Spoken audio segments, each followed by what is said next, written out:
Welcome everyone. We are now live from Canada and Spain for a guided tour of Barcelona. Before we begin today's event, we just wanted to let you all know it might look slightly different than our events that we've run in the past, as we are running this event live. Our lovely local guides, Raul and Sandra, are currently on foot in the city of Barcelona. Since we are live, you may hear some typical city noises in today's event, maybe a car horn or two, or maybe some wind in the background. We hope that doesn't take away from today's event, but makes it all the more real. You'll be fully submerged in the city and all that comes with it. All that being said, I guess it's time to introduce myself. My name is Morgan and my pronouns are she, her, and I'm based in EF Toronto's office. But although I'm working from home, like I know many of you are probably learning from home, I'd also like to acknowledge that EF Toronto's office is on land covered by Treaty 13 with the Mississaugas of the Credit, and that Toronto is on traditional land of many communities, including the Mississaugas of the Credit, the Anishinaabe, the Chippewa, the Haudenosaunee, and the Wendat peoples, and is now home to many diverse First Nations, Inuit, and Métis peoples. Today, we are very lucky to be joined by our colleagues, Raul, Sandra, and Siri, who you'll meet in just a few minutes. But before we do, we just wanted to say that here at EF, we believe in opening the world through education. So while we're eagerly waiting for the world to open one day soon, it's important for us to find meaningful ways to open the world to you. And that's just what we'll do today. We know nothing can compare to physically visiting Barcelona, soaking in the culture, and learning all about the history and experiencing its food, but we hope that today's session will inspire you to visit Barcelona or Spain on an EF tour in the not too distant future. Before we get started today, let me share quick tips about the Zoom webinar platform which we're using. You'll notice that your cameras are automatically turned off and your microphones are muted, as you won't be able to enable either of these unless we do it for you. You'll also notice two buttons at the bottom of the screen, one for chat and one for Q&A. Feel free to introduce yourselves in the chat box, let us know how many are watching together, and if you have any questions for our guides, we'll have a Q&A at the end. So if you have a working microphone, indicate if you'd like to use it and come off mute. We'll have about 10 to 15 minutes at the end of today's session, and my colleague Megan will be monitoring the chat. All right, I think that's enough for me. We'll throw it over to our friends Raul, Sandra, and Siri. Welcome.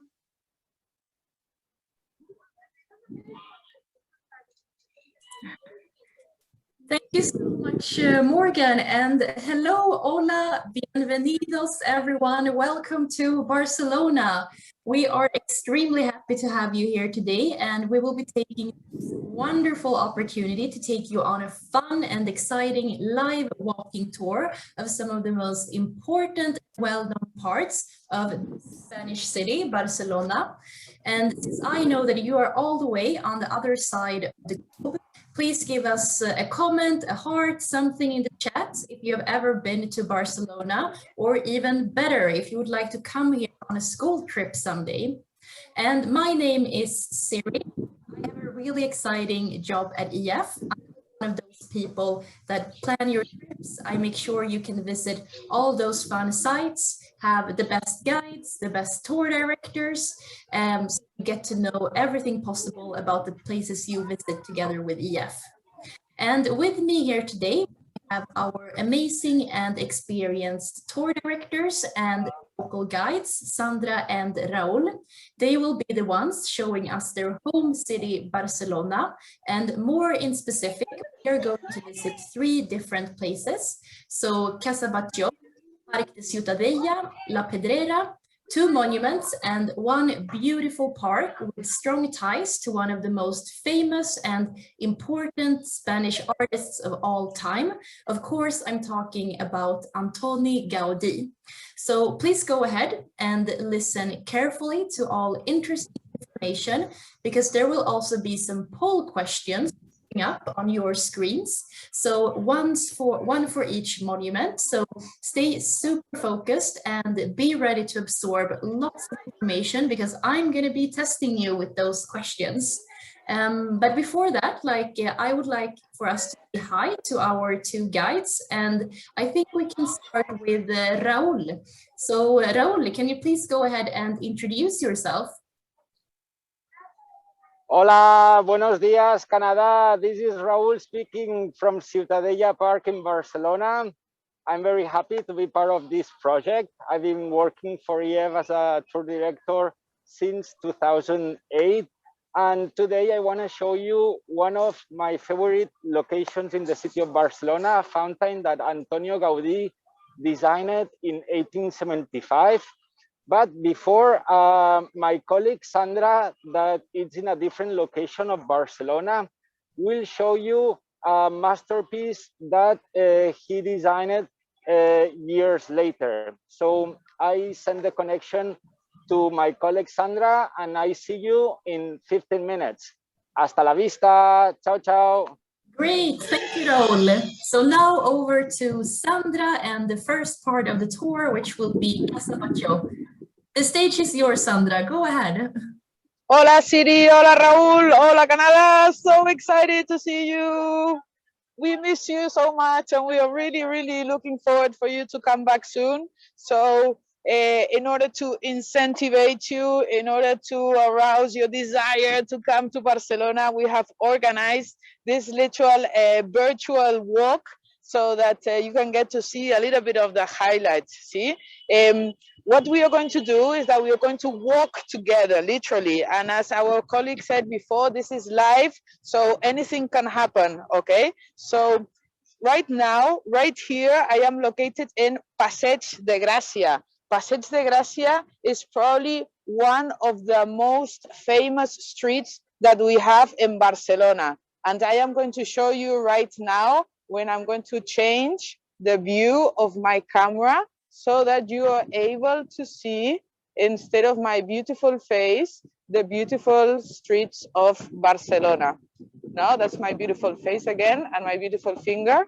There we go. So right there, you can start to see the Passeig de Gràcia Avenue. And as you know, Passeig de Gràcia is the Avenue of Grace. So of course, one of the things that you have to do here is literally walk gracefully. Let's see if we find someone that does that.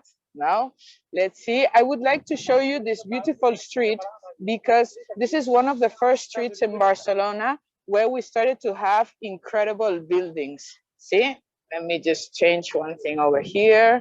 And one of the first buildings that I want to show you before we go into a guy called Antoni Gaudi is this building of Mr. Ametller. And Mr. Ametller was famous for being quite rich. And how did he do money? By creating the best chocolate bar in Barcelona. Can you see the rooftop? That rooftop, you have to imagine that it's actually a chocolate bar that is bitten on one corner and on the other corner. See, so this is like, you know, those twin guys that come to your house and they kind of like customize your house, or like that TV program of like Pimp My Ride. Then this is exactly the same thing. When you were the owner of a building, you could do what you wanted and you could be kind of like creative. So for example, here, you can see in this beautiful window that I am focusing on, there is this guy with long hair and that is holding a camera, yeah? This is actually Mr. Ametller, the owner of the house. He wanted to have himself portraited in the building, and he is taking a picture. Do you see directly on the left-hand side, this old lady? This is his mother-in-law, who you can probably realize that they didn't have a very good relation. And right there, that is his wife, yeah? So we have a interesting threesome going on here. See, the reason why he has a camera is because he was one of the first gentlemen here in Barcelona to actually have a camera. And what did the wife like to do? What did Mrs. Ametller like to do? She liked to paint. She liked to do sculpture. See, let's see what else. She liked to draw. See, let's see a little bit more over here. She also liked to play the harp, yeah? And right here at the front, we have her surname, yeah, the couple's surname. Ametller Chocolate Factory still exists today, and this was the first building designed by a guy called Domènech i Montaner in about 1894, okay? We are going to go inside because I want to show you some of the details. Have a look at the tiles, yeah, on the wall. Have a look at this beautiful lamp, yeah, with the tongue of the dragon that is sticking out over there. See, also have a look at the beautiful beams in the ceiling, the different kinds of material. You have wood, you have stone, you have all the ceramics. Look at the beautiful door here. This is the door of the concierge. Yeah, look at the beautiful handle of the door there, of the heart to go inside. And imagine, let's just pretend for once that we actually lived here. This would be the stairs, yeah, to go into our apartment, yeah, and we would be going up the stairs and through the door over there, yeah, and have a look at the beautiful glass window that is right there at the rooftop, yeah? There's someone that has actually just gone inside. This today are actually offices on one side over there, yeah? But on the other side is where we would find probably the best hot chocolate in Barcelona. So please write this down, Casa Milà hot chocolate, yeah? And why not a little bit of churros also, yeah? As we will make our way out. I hope that the connection is good and that you can see all the beautiful details of this modernist house. Yeah, modernism architecture style is very, very characteristic from Barcelona, even though in different periods of or in different cities in Europe, but during the same period of time, it had different names. Jugendstil, Secession, Art Nouveau in Paris, and so on. Maybe those of you who have been to Paris, you would recognize the metro stations and so on. But I would like you to realize at this contrast, because right next to the house of Amedier, we have the house of Casa Milà, the house that is the one that is going to be a little bit of our subject here of observation. Casa Milà is the house designed by Antoni Gaudi. As you can see his name there. He was probably one of the most famous, internationally acclaimed architects. I think that up to today, there is still no architect in the world who has been able to do anything slightly similar to him, yeah? Look at the shapes, look at the colors, look at the different materials, see the contrast with the building right next to it. Casa Milà was owned by Mr. Batlló. He didn't do hot chocolate. What he did was a textile, yeah? But what happened that at those times, during the industrialization times, okay, it was always a time that it was at the beginning when the workers were starting to claim for their rights. Yeah, you have to think that kids as old as 8, they were already working. Forget about going to school, obviously. Forget about working, 8 hours a day. They would be working, maybe 12 hours a day. So the workers of Mr. Batlló, the owner of this building, decided that they were going on strike, and they decided to burn his factory, see? Because as they were getting very badly treated, they decided to burn the factory down. So he said, no problem, I'm gonna change jobs, and instead of doing textile, I'm gonna go into real estate, see? And this is when he started to get in contact with Mr. Gaudi, and he asked him if he could design a building, yeah? A building that was gonna be between this one here, yeah, the one on the right that you can see, and the chocolate one that you just saw. So in the middle of this hole, he had to make this building. And he thought, you know what? One of the most important things for me is actually to continue with the skyline, yeah? So that there's kind of like a flow, so that there's a continuation. So for that reason, he decided that on the rooftop of the building, he was going to put something that would be undulated. And the only thing that he could think of was the back of the dragon. If you can see there in the details, it looks like if it's kind of like almost like a fish, but really what it pretends to be is the back of a dragon. And that thing that is sticking out there, what pretends to be is the handle of the sword that is killing the dragon. And what's all this dragon and killing the dragon nonsense? It's actually our story of St. George. Here in Catalonia and in a lot of cities in Europe, and also I'm sure that some Irish descendants celebrate St. Patrick, yeah? We are very much into having patrons and saints that protect us. And when it's their, let's say, birthday, we celebrate. And they're all normally ligated to stories. The story of St. George, that is a patron saint of Catalonia, is the following, no? Once upon a time, of course, all the stories begin in the same way. Once upon a time, there was a dragon that kidnapped a princess, and then George, yeah, with his mask, have a look at the balconies there, yeah, decided to go and rescue the princess, and with his sword, handle of the sword up there, he decided to kill the dragon and rescue the princess, no? From the heart of the dragon, we have a rose that comes out on the 23rd of April, which is the day that we celebrate St. George. everybody gives roses to each other, yeah? And also books, because what a coincidence, the same day, the same month, and the same year, Shakespeare and Cervantes, that maybe you're also familiar with this name, died, yeah? So in order to commemorate this, what we do is we celebrate by giving books and roses to everyone. So here I am giving you a nice view of Passeig de Gracia, and I am going to cross the street, and when I get to the other side, I am going to pass over to Raúl so that he can talk to us a little bit more about the formation of the city. Nice, thank you so much, Sandra. And I just want to confirm that we could hear you really well and also see all of those beautiful details that you were zooming in.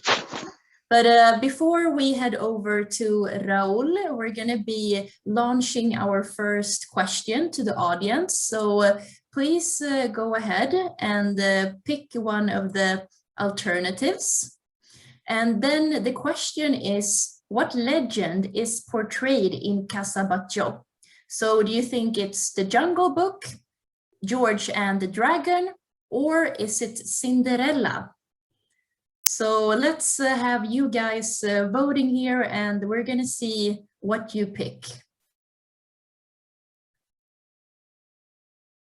And there, I think we're going to start ending the poll. So let's go ahead here.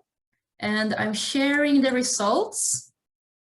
And guys, you have really been listening. I'm so proud of you. So yes, the correct answer is George and the Dragon, which 90% of you got correct. So now we're gonna head over to Raúl, and he's gonna show us the park of Ciutadella. So over to you, Raúl. Thank you so much to Sandra. Gracias, Siri. Thank you, Sandra, for your explanations. Hola again. As I mentioned before, I'm at Ciutadella Park, one of my favorite locations in the city of Barcelona.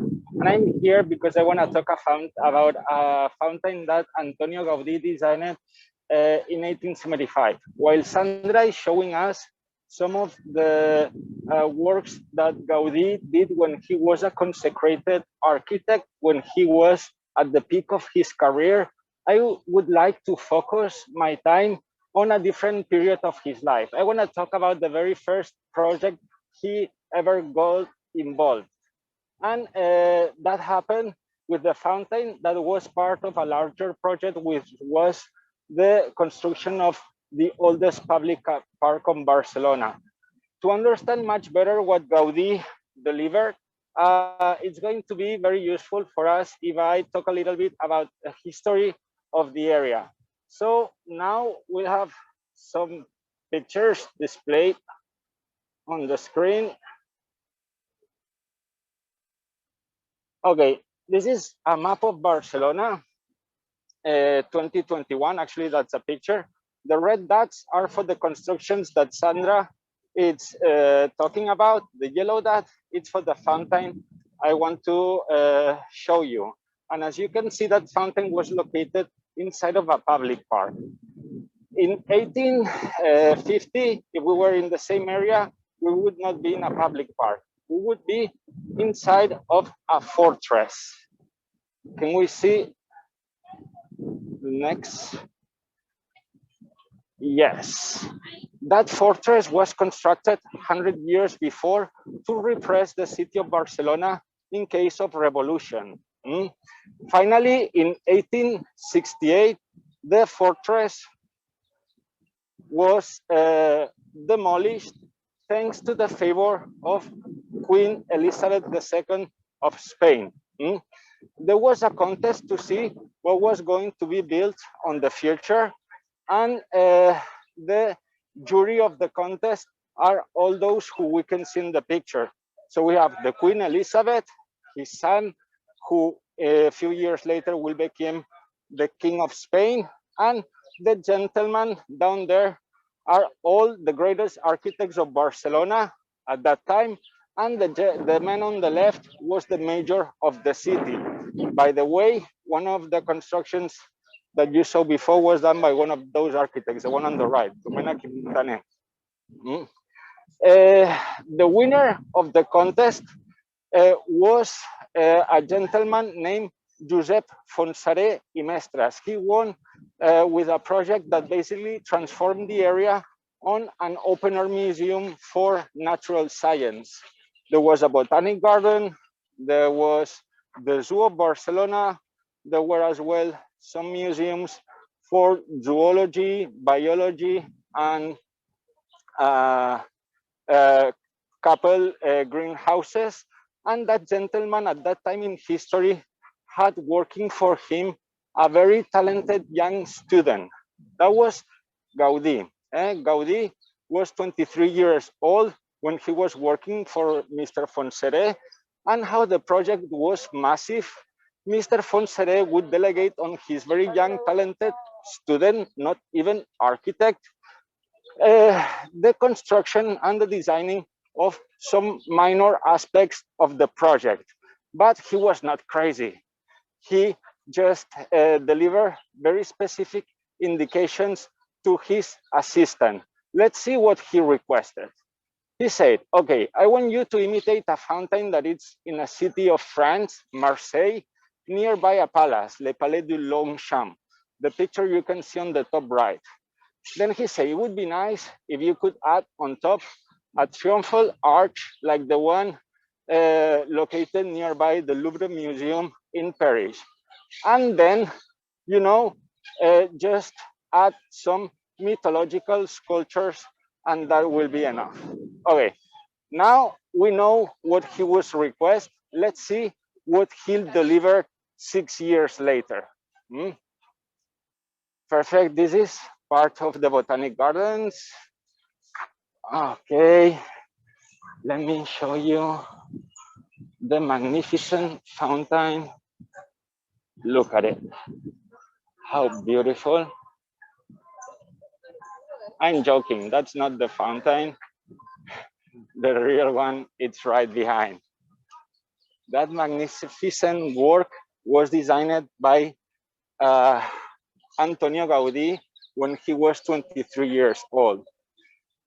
This is the cascade of Parc de la Ciutadella, and the subject of the cascade is the joy of life. It was a fountain to celebrate life.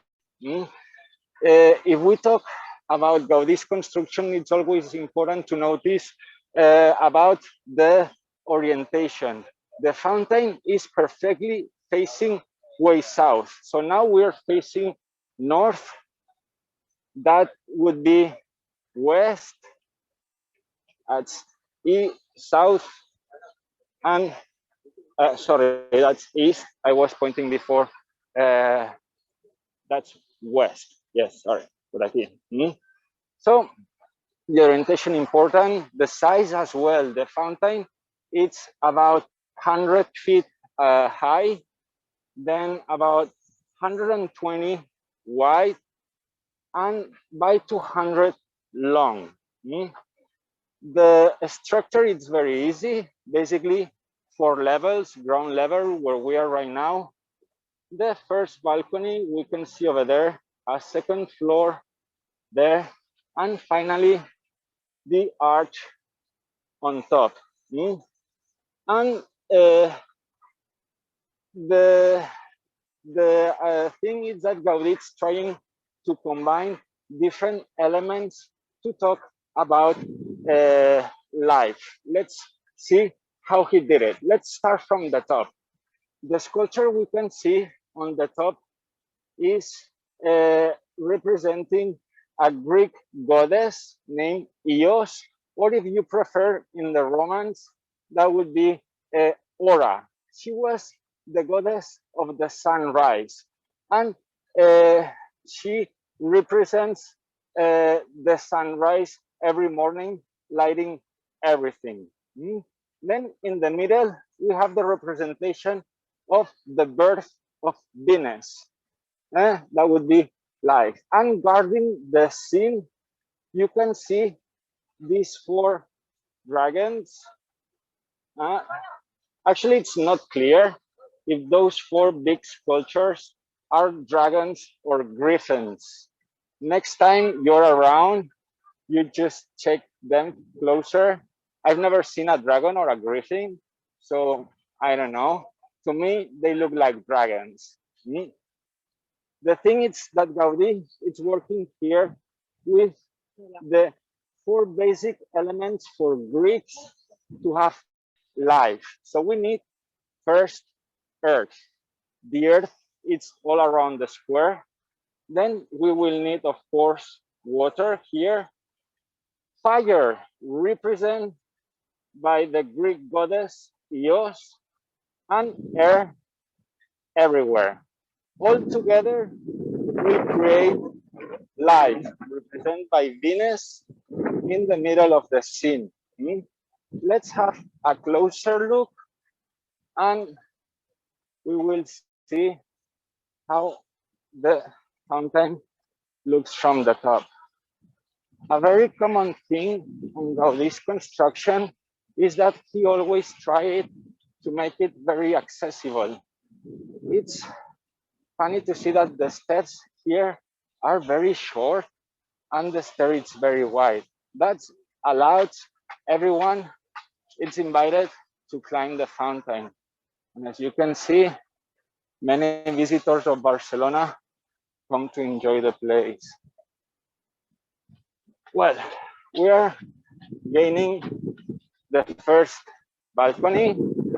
Let me show you the view from here. And at this moment, we're literally going through the trees, through nature. Nature will always be a very important source of inspiration for Gaudi. He would usually say that architects and nature share problems. They both have to build structures.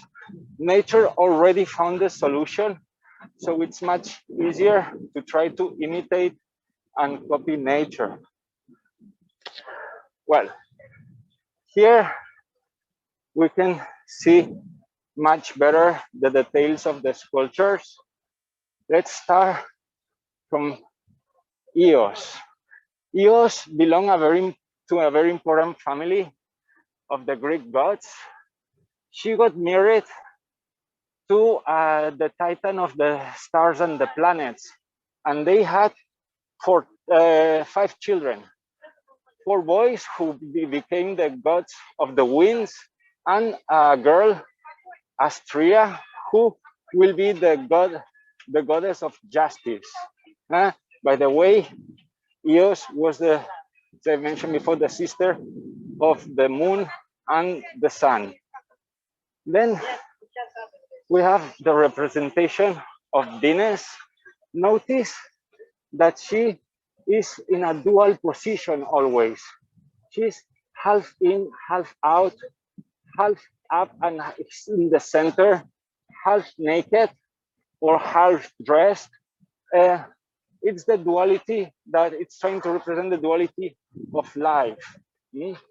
And very important for us as well, these birds here are birds that represent a purification moment. That's what happened in the area. That was an area of death and repression, and it became a place to enjoy life. That bird, if you like Harry Potter books, maybe you can recognize this is a phoenix that has the property to rebirth from its ashes. Look at the view, how beautiful from here. So now we are right behind the sculpture of Venus, and is in this place that he would design as well an entrance to the underworld, the aquarium. The aquarium was basically for, as you can see, the aquarium was basically a replica of a real cave. And on the top left picture, the gentleman sitting on the stones, that's Antonio Gaudi. You can see the map where we are located now, and a flyer of 100 years ago to promote the cave and the sea museum located inside. Thank you, Laura, for the pictures. That was very helpful. Okay. I forgot. I wanted to show you a very beautiful view from here. Now you can see that construction. It's the Castle of the Three Dragons. And the tower that appears right behind, that's the tower bell of the Cathedral of Barcelona. Venus, we're behind her. So we're taking the stairs of the east on our way down. And this is one of my favorite views of the fountain. We can see on the bottom there, the mountain of Montjuïc, the Olympic Games in Barcelona that were celebrated in 1992. If I'm not wrong, I would say that Calgary Winter Olympic Games as well. And the Olympic Stadium, it's located in the mountain over there. Wow, Raul, that's absolutely beautiful to end with that amazing view. I just want to go to Barcelona right now, but also for us to launch our second question. So hope you were listening there in the beginning when we were showing the pictures of the men with epic facial hair. So I'm gonna launch our second question. So how old was Gaudi when he started working on the Ciutadella fountain? Was he 23, 44, or 82 years old? So let's start voting here and hopefully picking the correct alternative. So let's see here.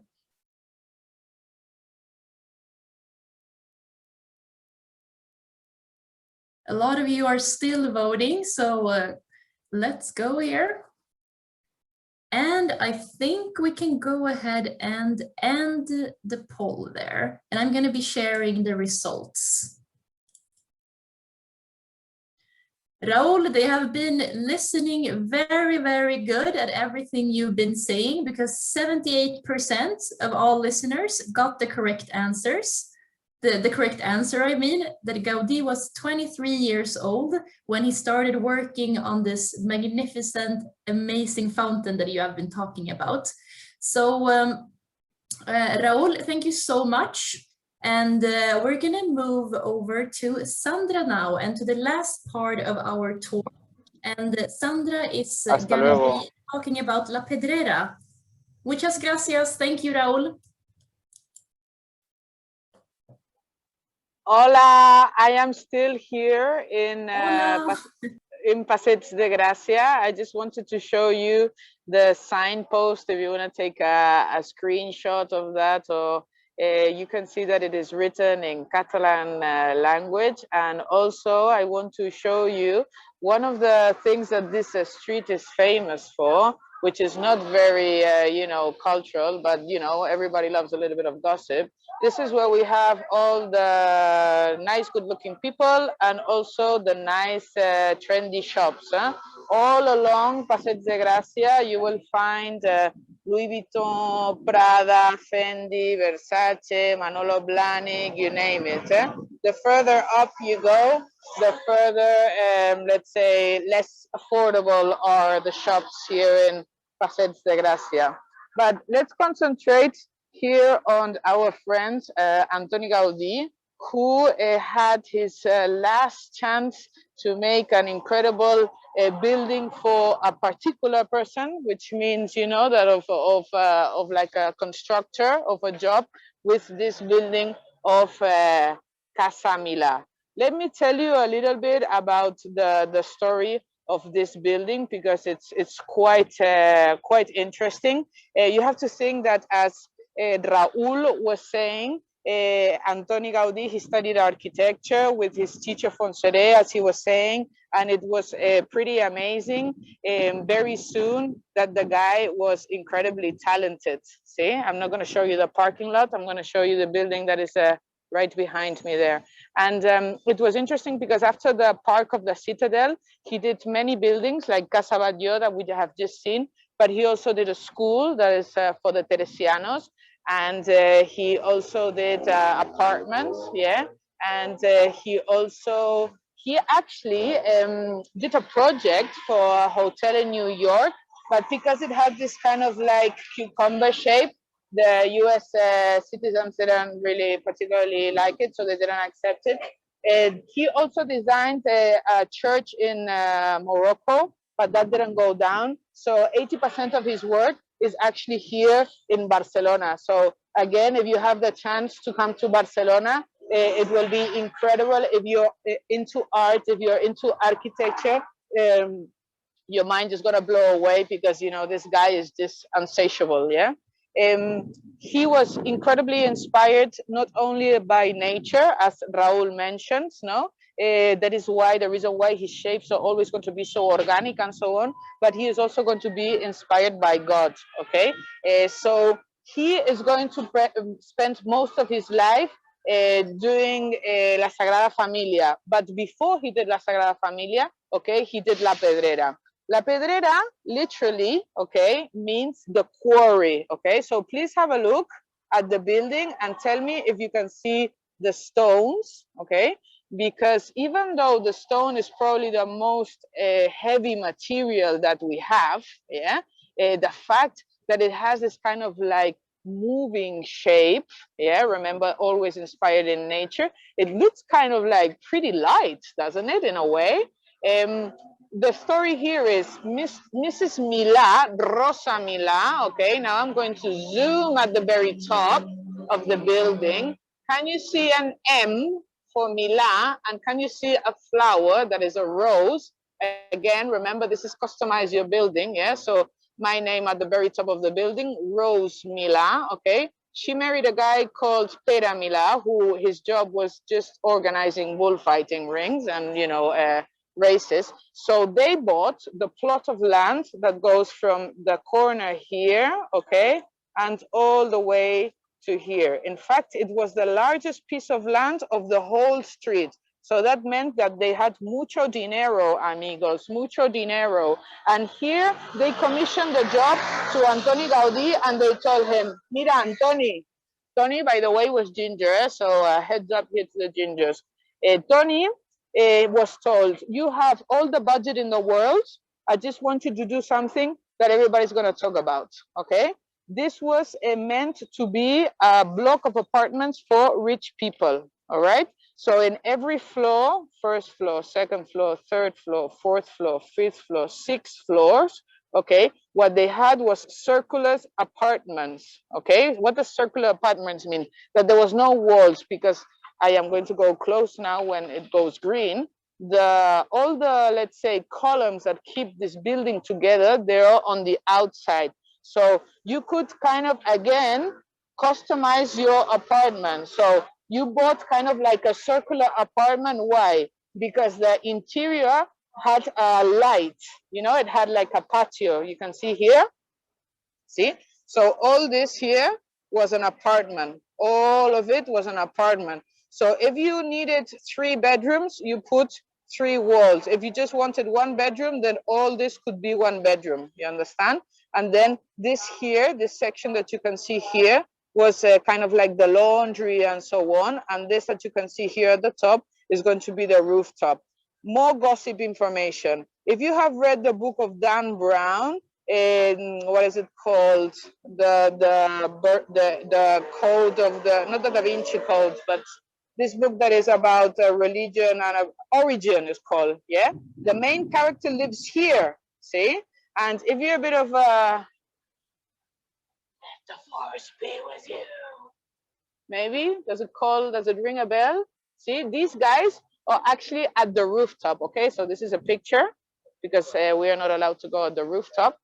But as you can see, architectonically speaking, this building was mind-blowing, because it was the first time that someone had spoken about the concept of loft as one space, and then you can, you know, just make up your rooms. Secondly, you have to think that this building, as it was designed to be apartments of luxury in 1900s, okay, you have to think that this building in Barcelona was the first one to have hot water, the first building to have an elevator, the first building to have a parking for the cars to literally go through this door, okay, and they went down a ramp and into the parking lot, see? So this was like an incredible building. So the problem was the shape of it, no? These things hanging out here, what is all this? This actually, what it pretends to be is the seaweed, see? Because remember that this is going to be like, whoo, I'm going backwards here,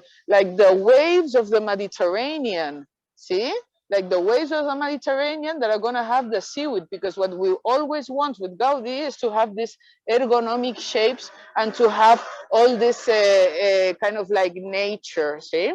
So the problem here was very simple. Once he had spent all his money using the most expensive material, the stone, once he had put all, you know, his architectonic wisdom into designing the building and putting all the most incredible technology, you know, that was available at the time, then what happens? He unveils his masterpiece and Rosa Milà says, what is this? You know what? I don't like it. I'm not paying for it. What do you mean you don't like it? Claro, because everybody is making fun of this building, because today you have to think that you have seen it all, but I'm sure that most of you, you're looking at this building and you still cannot decide if you like it or not, huh? Because it's a little bit weird. And sometimes when we see weird things for the first time, we tend to not like them. You have to think that at that time, there was newspapers, and in the newspapers, like today you have memes, then back then they had caricatures. So they would make fun of this building by saying that it looked like a Swiss cheese, by saying that it was like a Zeppelin car park, by saying that it was an ant's home, and all this, you know, jokes that was going on, Rosa Milà didn't like. So she said, you know what, Antoni? Tan, tan, tan, tan. I am going to put a little bit of tension here. I am not going to pay for this work because I don't like it. And this is not good. Everybody's making fun of me. No me gusta. See, dislike totalmente. She is not paying Gaudi for this work. And he's like, you know what, baby? I'm going to sue you. So basically, they took each other to court, ¿vale?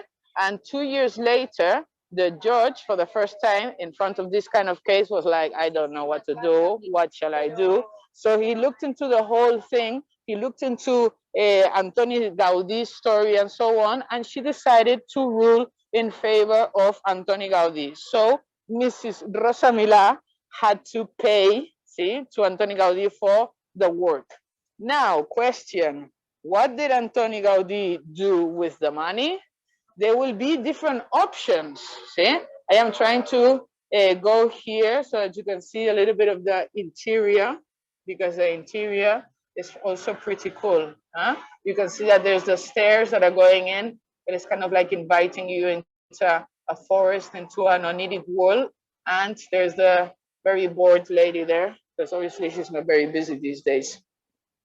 The imagination can tell you that option A can be that he went out for dinner and, you know, got drunk with his friends and to celebrate that she finally paid him for an incredible building.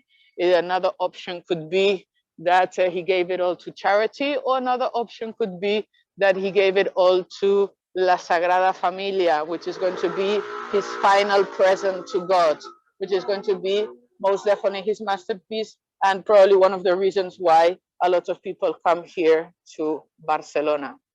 And amigos, I want to leave some time so that we can do some questions and answers, because I'm sure that some of you have things to make a comment. You would like to know what's going on here.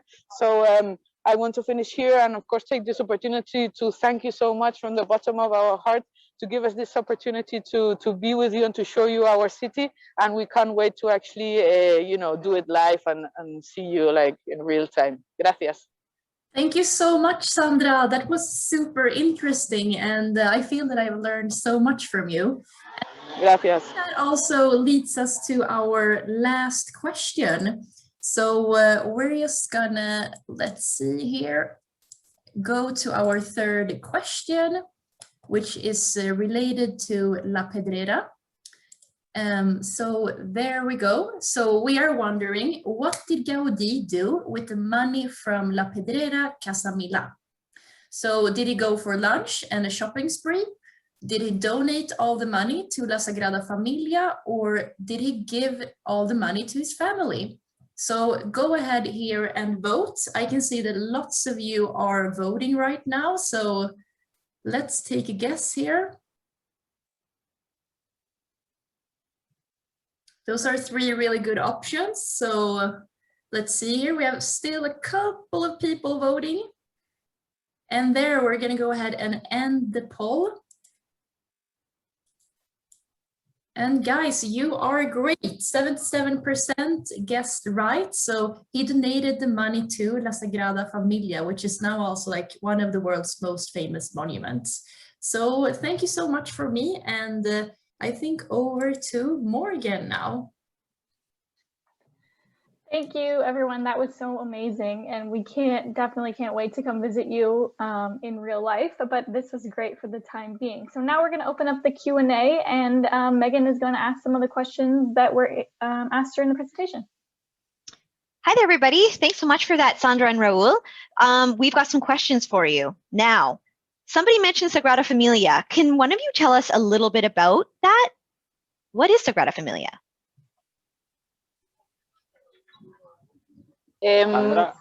Sí, voy. Hola again. So La Sagrada Familia is an expiry temple. Expiry means that it's a place where you go and confess. And it's not a cathedral, so it's like a church if you want. And it's quite interesting because Gaudi saw that this relation to confess had to be directly with God. So you have to imagine a place that he designs where you would feel comfortable to talk to God, and this would be a place that is nature. So he designs a church that the interior is forest, is light, is sound, is music. It's like goosebumps. It's incredible.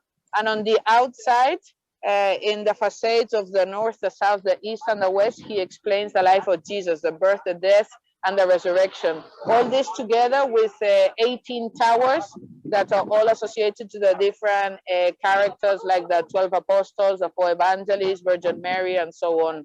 It is probably an icon.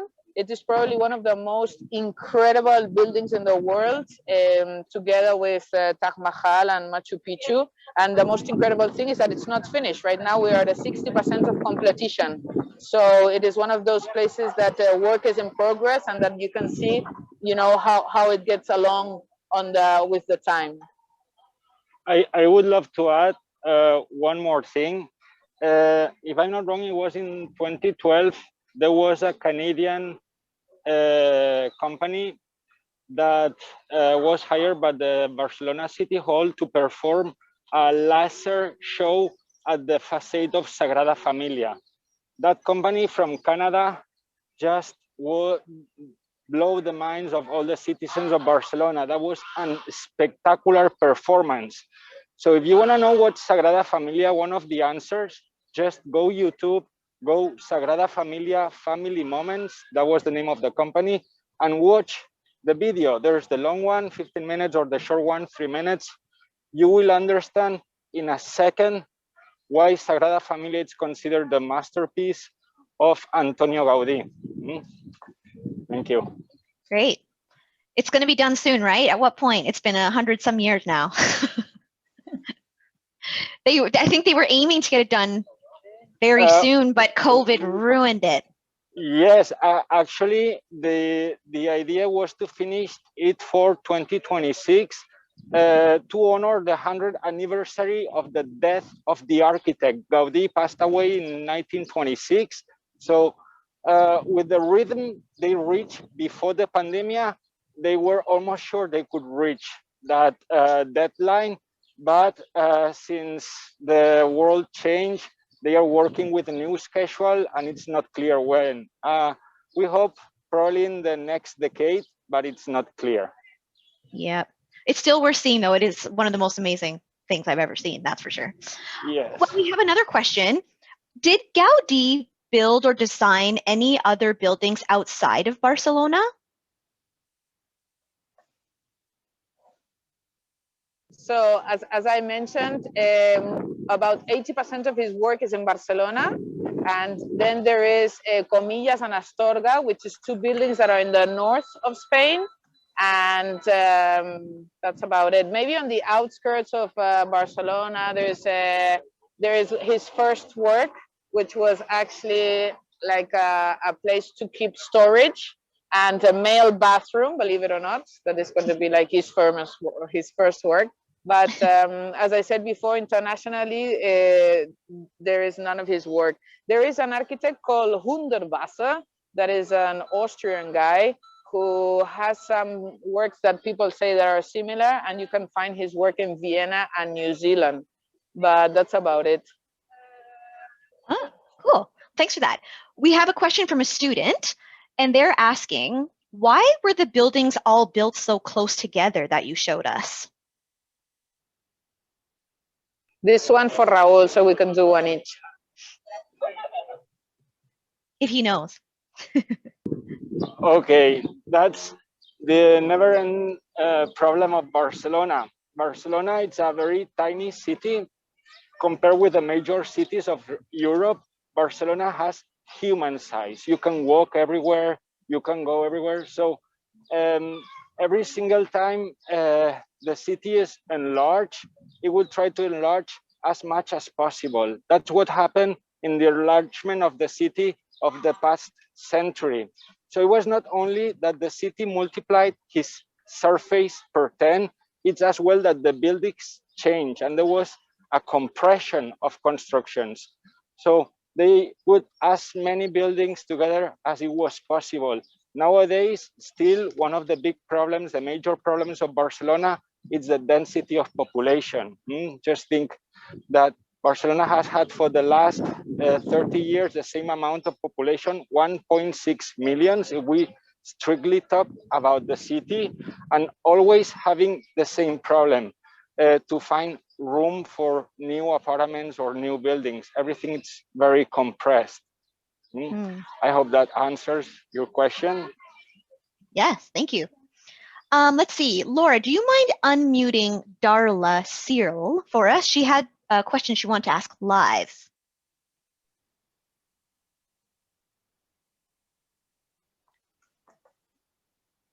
Hi there. Hey. Hi, Darla. Go ahead. I'm just looking at how gorgeous it is there. Actually, we've got a lovely day in Haliburton, Ontario as well. But I'm just wondering, is that typical for May weather? Like if we were going to come to Barcelona, is this a good time to come weather-wise? And is it usually like that? See, come anytime. It is nice to hear you. Yes, most definitely. I think that spring is the best time to come because, you know, July and August can get very hot. And yeah, I would say that from March to June, best mild temperatures. And then you have maybe September, October, that is also pretty good. I would just try to avoid July and August because it can get very hot. But I think any time is a good time. Raul, what do you think? Barcelona is a very privileged city if we talk about the weather. So the winter, it's very soft. Spring, it's beautiful. And as Sandra mentioned, if you skip the worst months, end of July, August, you usually would face a beautiful weather in the city. The average is 300 days of sun per year. And when it rains, it's not very strong.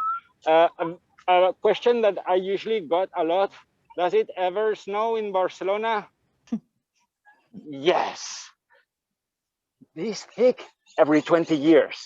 And we drove crazy. We're like, whoa, it's snowing. Yeah. So last time that happened, it was by 5 years ago. And it was fun and beautiful for a couple hours, but then the entire city was a big mess. So snow once every 15, 20 years. And this, you can see some postcards. Yeah, to us, that's just, that's nothing. Okay, we had one more question that I thought was really great from, I believe it was Roberta. She's asking about, I know you mentioned Casa Milà's closed right now. So what COVID restrictions are Barcelona experiencing right now? Well, as you can see, on public spaces, we must wear masks. And there's social distancing as well. And now the rules are not that strict, and cultural places like museums, monuments are allowed to have by 50% of the total capacity, and they have different itineraries. It's taking time. We're doing it little by little, and looks like we're doing it good. Our numbers are staying low, but you know, it's kind of, we really don't know. We're trying our best. We're being patient, but we all want to go back to a normal life as soon as possible. And maybe Sandra could add something else. Sandra? As far as, for example, visiting monuments and so on, Parkway is open, Casa Batlló is open, Casa Milà behind me is not open, but will open in the 1st of June. And the same with Sagrada Familia. Right now, it's still not open, but they're due to open for the summer. So everything is very, you know, slowly but surely it's picking up, which we feel really grateful for. That's great. That's very encouraging to hear that things are starting to open up. Sí. Okay, we had just one more question from Wadina Lasco, and she said, what's the largest building in Barcelona? Very quickly, we only have 2 minutes left. The largest building? I would love to answer the question. The largest building in Barcelona nowadays, it's Sagrada Familia. And it's going to be in the future, and it's not finished yet, but it's already the largest one. Actually, Sagrada Familia made that the stone quarry that Barcelona used for the last 2,000 years had to close. They ran out of business. They bought all the stone. So it's a massive construction, and it's not even done 60%. It's going to be, if I'm not wrong, the largest Catholic temple in the world after St. Peter's Basilica. If we talk about finished constructions, the largest one now, it's the Akbar Tower that was designed by Jean Nouvel, who won the Pritzker Prize of Architecture in 2008. If you Google the picture of the Akbar Tower, the name of the tower comes from it was the headquarters of the company that ran the water system of Barcelona. Agua Bar Barcelona, Akbar Tower.